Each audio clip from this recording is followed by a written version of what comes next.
Karl Marx 5 مئی سن 1818 کو Prussia موجودہ جرمنی کے صوبہ رہائن کے شہر ٹرائر میں پیدا ہوئے۔ مارکس کے والد ایک یہودی وکیل تھے جنہوں نے 1824 میں مسیحی فرقے پروٹسٹنٹ کا مذہب قبول کر لیا تھا۔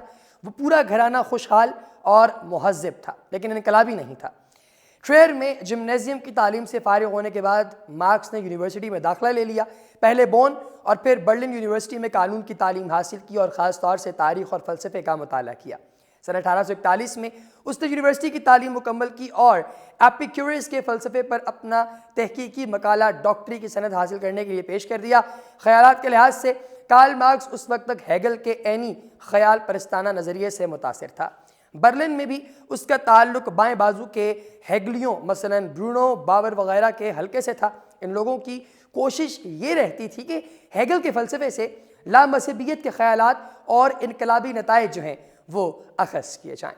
ناظرین، کارل مارکس کا تاریخ کے اوپر جو امپریشن ہے اس کے بارے میں یقیناً آپ لوگ جانتے ہی ہوں گے۔ یونیورسٹی سے گریجویٹ ہو چکنے کے بعد مارکس شہر بون آ گیا جہاں اس کا ارادہ پروفیسری کا تھا، لیکن حکومت کی پالیسی سخت رجعتی تھی۔ حکومت نے فلسفی لیڈوگ فیور باخ کو 1832 میں یونیورسٹی کی مسند سے نکال دیا تھا۔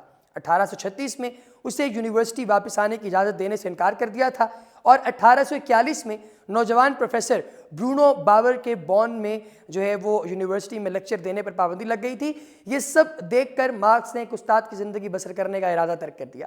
یہ اس زمانے کی بات ہے جب بائیں بازو کے ہیگلیوں کے خیالات جرمنی میں بڑی تیزی سے پھیل رہے تھے۔ لیڈوگ فیورباخ نے بالخصوص 1836 کے بعد دینیات پر کھلی نکتہ چینی شروع کر دی تھی اور مادیت کی جانب راغب ہونے لگا تھا، جو کہ آگے چل کر 1841 میں اس کے فلسفے پر حاوی ہو گئیں۔ 1843 میں اس کی کتاب مستقبل کے فلسفے کے اصول سامنے آئی۔ ان کتابوں کے بارے میں اینگلز نے آگے چل کر لکھا کہ ان کی آزادی بخش دینے والی تاثیر ناقابل بیان تھی۔ ہم یعنی بائیں بازو کے ہیگلی جن میں مارکس بھی شامل تھے، سب کے سب فوراً فیور باخی بن گئے۔ ان ہی دنوں رہائن علاقے کے کچھ ریڈیکل برجوا لوگ جو بائیں بازو کے ہیگلیوں سے رابطے میں تھے، انہوں نے کولون شہر سے ایک مخالفانہ پرچہ رہائن کا اخبار رینشی زیٹونگ نکالا۔ 1 جنوری 1842 کو اس کا پہلا شمارہ آیا۔ اب مارکس اور برونو باور کو خاص طور سے اس پرچے کے لیے لکھنے کی دعوت دی گئی۔ اکتوبر 1842 میں کارل مارکس اس پرچے کے چیف ایڈیٹر ہو گئے اور شہر بون سے کولون منتقل ہو گئے۔ مارکس کی اس ادارت میں اس کے پرچے کا انقلابی جمہوری رنگ زیادہ سے زیادہ نکھرتا گیا۔ پہلے تو حکومت نے اس پر دوہری تہری سینسرشپ لگائی، پھر 1 جنوری 1843 کو پرچے کو کچلنے کا فیصلہ کیا گیا۔ اس سے قبل مارکس کو مجبوراً ادارت سے استعفیٰ دینا پڑا، لیکن اس کا استعفیٰ پرچے کو بچا نہیں سکا اور بالآخر مارچ 1843 میں اشاعت منقطع کر دی گئی۔ اخباری سرگرمیوں نے مارکس پر واضح کر دیا کہ سیاسی معاشیات سے اس کی واقفیت کافی نہیں تھی، چنانچہ اس نے پورے جوش و خروش سے اس کے مطالعے کا آغاز کر دیا۔ مارکس نے 1843 میں کروزناخ شہر میں اپنے بچپن کی دوست، جس سے زمانے طالبی میں ہی اس کی شادی طے ہو چکی تھی، اس سے شادی کر لی۔ مارکس کی بیوی کا تعلق پروشیا کی اشرافیہ کے ایک رجتی گھرانے سے تھا۔ اس کا بڑا بھائی جو ہے وہ 1850 سے 58 کے نہایت رجتی دور میں پروشیا کا وزیر داخلہ بھی رہا۔ 1843 کے موسم خزاں میں مارکس پیرس چلا گیا تاکہ وہاں سے آرنلڈ روگے، جو کہ سن 1802 سے 1880 تک رہے، کے ساتھ ایک ریڈیکل رسالہ جو ہے وہ نکال سکے۔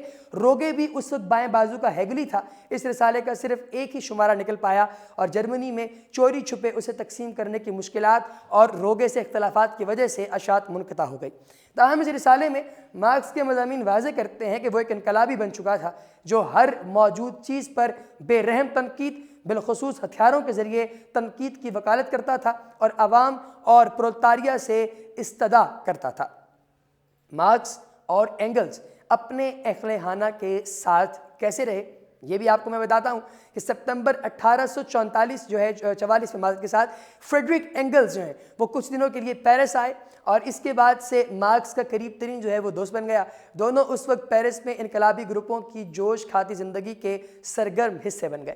اس وقت پرودون کا نظریہ خاص اہمیت کا حامل تھا، جسے مارکس نے 1847 میں اپنی تصنیف فلسفے کی غربت میں شدید تنقید کا نشانہ بنا کر پارا پارا کر دیا۔ مارکس اور اینگلز نے جو ہے وہ پیٹی برجوا سوشلزم کے مختلف نظریات کے خلاف سخت جدوجہد کا آغاز کیا اور پرولتاری سوشلزم یا کمیونزم مارکسزم کی حکمت عملی اور نظریات وضع کیے۔ 1845 میں جو ہے وہ پروشیائی حکومت کے لگاتار اصرار پر مارکس کو خطرناک انقلابی قرار دے کر پیرس سے نکال دیا گیا۔ وہ برسلز چلا گیا اور 1847 کے موسم بہار میں مارکس اور اینگلز نے ایک خفیہ پروپیگنڈا سوسائٹی کمیونسٹ لیگ میں شمولیت اختیار کر لی۔ وہ لیگ کی دوسری کانگریس یعنی لندن نومبر 1847 میں بہت نمایاں تھے، اور اسی کانگریس کے کہنے پر انہوں نے مشہور زمانہ کمیونسٹ مینیفیسٹو مرتب کیا، جو فروری 1848 میں چھپ کر سامنے آیا۔